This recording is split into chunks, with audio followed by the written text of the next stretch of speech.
Longpo, sir, the military men and women and the police, whose duty it is to protect the sovereignty of the nation and quell the unrest, sometimes inevitably have to wound and kill the thieves. But killing and hurting people are an accessory. I would like to ask Longpo whether this kind of killing is more or less sinful than general killing.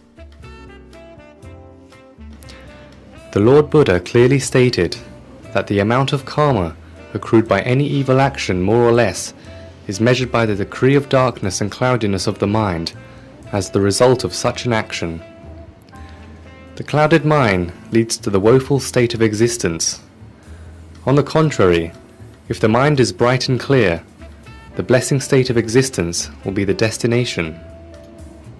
Simply put, one will enter the heaven or hell afterlife, or the karma done is either heinous or light depending solely upon the degree of cloudiness of one's mind. Regardless of the cause of the killing, once one successfully kills another, the more cloudiness of the mind as a result of the action, the more the karma. The less cloudiness of the mind, the less karma will develop. That is the rule. In the case of killing others to defend oneself, without being overpowered by any hate or anger towards the opponents, for instance, the soldier fights to protect both the lives and the safety of the nation, then that is one thing. But in the case of fighting while harboring a feeling against the foes, such feeling definitely darkens the mind. That is another thing. But if the situation has compelled you to kill the enemies in order to save the country, try to kill the least amount or merely cause fewer injuries. Preset your intention in this way, for the degree of karma depends upon the circumstances of the situation, as well as the state of mind of the individual killer. This is the first principal judgment. The second principal judgment is to consider whether after having committed the killing, how the killers feel. If they triumphantly exult, the karma is doubled. This is because, having a malicious will to kill others, they rejoice in the cruelty they have committed. Thus their minds are heavily darkened. On the other hand, when the critical situation forces them to kill the intruders in order to save their lives and protect the nation, they do not delight in killing them. However, they later in retrospect review the cause of the conflict and are settled that it was an efficient measure to prevent a possible reoccurrence. This is because they realize the deterioration of the quality of the mind caused by the merciless conduct, as well as being conscious that both they and their adversaries are human beings.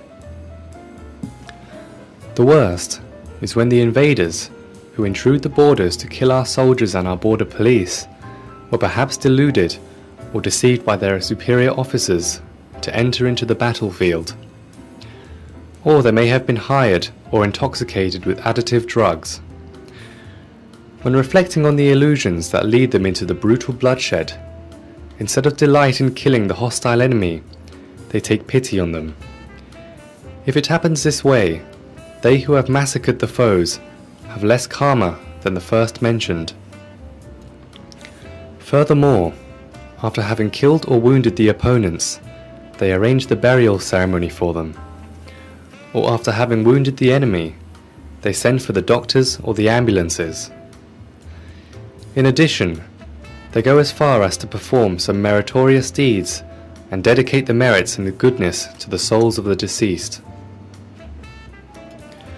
Most of all, it would be the best, after the meritorious dedication, to try not to recall the cruelty.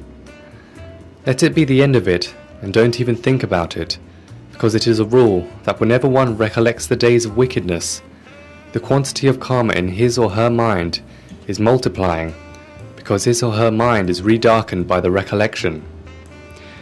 On the opposite end, each time one recalls one's good deeds conducted in the past, one's mind is accumulating brightness. Once the unpleasant event has been settled, delete its record from your memory. How do you delete it? You delete it firstly by forever not thinking about it. Secondly, you delete it by thinking only of pleasant experiences, such as meritorious deeds and wholesome actions that you have performed in the past. The best way is to practice meditation every night and visualize the crystal ball or the image of the Lord Buddha continuously in the center of your body. This is the method to upgrade the quality of the program in your mind so that karma will have no chance of developing, and instead, your merits will be growing day and night.